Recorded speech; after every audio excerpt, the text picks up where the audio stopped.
Deuteronomio 7. Dadon kamo sa Ginoo nga inyong Dios ngadto sa yuta nga inyong panag-iyahon, ug hinginla niya ang kanasuran gikan niini sa dihang magsingabot kamo.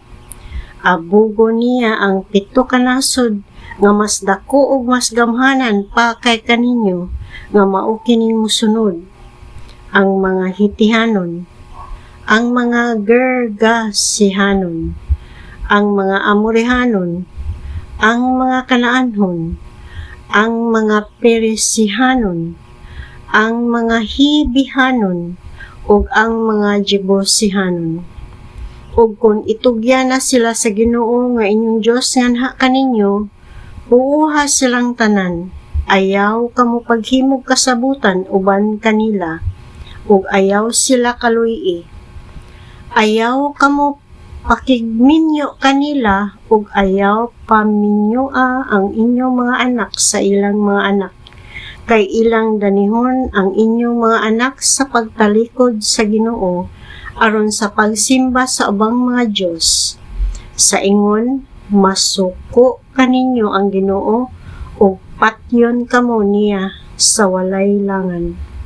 Gub-a hinuon ninyo ang ilang mga halaran, dugmuka ang ilang mga sagradong haligi, pamutla ang ilang mga tukod nga simbolo sa Diyos nga si Asera, ug sunuga ang ilang mga kinulit nga larawan.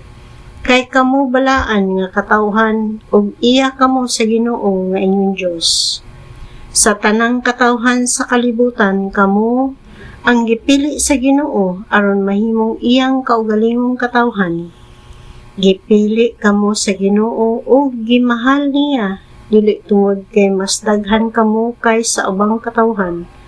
Gani kamo may labing dyutay. Apan gipili kamo niya kay iya man kamong gimahal ug nagtuman siya sa iyang gisaad sa inyong katigulangan. Busa gikuha kamo niya pinagi sa iyang gahom, o giluwas gikan sa kaulipnan sa gahom sa hari sa Ehipto. Makasalig kamo nga ang Ginoo nga inyong Dios gayud.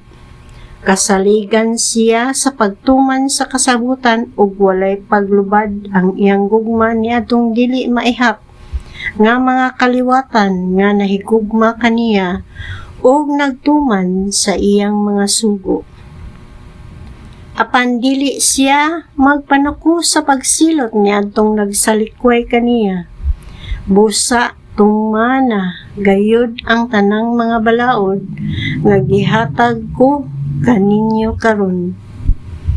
Kung patalinghugan o tumanon ninyo kining mga balaod, tumanon usab sa Ginoo ang inyong Dios ang kasabutan uban kaninyo, ug higugmaon kamo niya sa gugmang walay paglubad, sumala gayud sa iyang gisaad sa iyang katigulangan.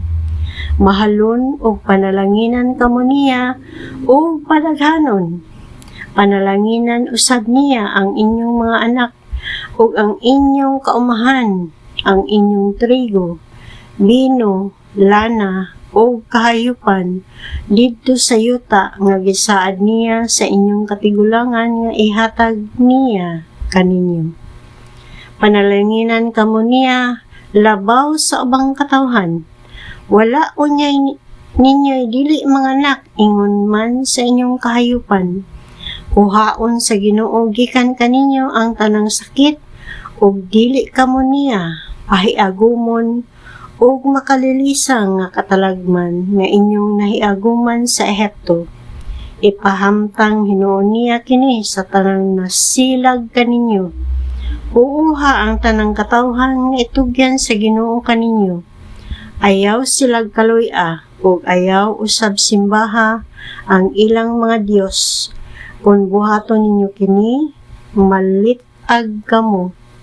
Kung moingon kamo, mas gamhanan kay kanato kining mga nasura, busa unsaon man nato pag-abog kanila. Ayaw kamo kalisang kanila, kundili hinumdumi ang gibuhat sa Ginoo nga inyong Dios ngadto sa hari sa Ehipto. Hinumdumi ang makalilisang nga mga sakit nga nakita ninyo, ang mga milagro ug mga kahibulungang buhat, ang dakong gahom nga gigamit sa Ginoo nga inyong Dios aron pagluwas kaninyo. Mauusab kini ang buhaton sa Ginoo nga inyong Dios sa tanang katawhan nga inyong gikahadlukan. Padad-an pagayod sila sa Ginoo nga inyong Dios ug mga tanga aron puuhon hangtod kadtong mahabilin ug manago. Ayaw kamo kalisang kanila kay mag-uban kaninyo ang Ginoo nga inyong Dios. Diyos siya nga gamhanan o makalilisang. Hinay-hinayon pag-abog sa Ginoo nga inyong Diyos kining mga tawhana, samtang magsingabot kamo.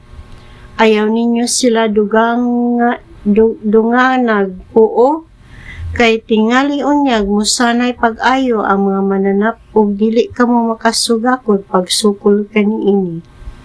Apan itugyan sila sa Ginoo nga inyong Dios nganha kaninyo ug magkaguliyang sila hangtod mga matay silang tanan. Itugyan niya kaninyo ang ilang mga hari ug wag tangon ninyo ang ilang ngalan. Walay usa kanila nga makasugakod sa pagsukol kaninyo ug mapuon ninyo silang tanan. Sunugan ninyo ang mga kinulit nga larawan sa ilang mga Diyos. Ayaw kad ibgi o kuhaa ang ilang mga plata ug bulawan aron dili kamo malitag. Gikasilagan kini pag-ayo sa Ginoo nga inyong Dios. Ug ayaw ninyo dad-a sa inyong balay ang butang nga gikasilagan sa Ginoo aron dili kamo laglago niya. Likayi o kasilagi ninyo kining mga Diyos kay tinunglo kini.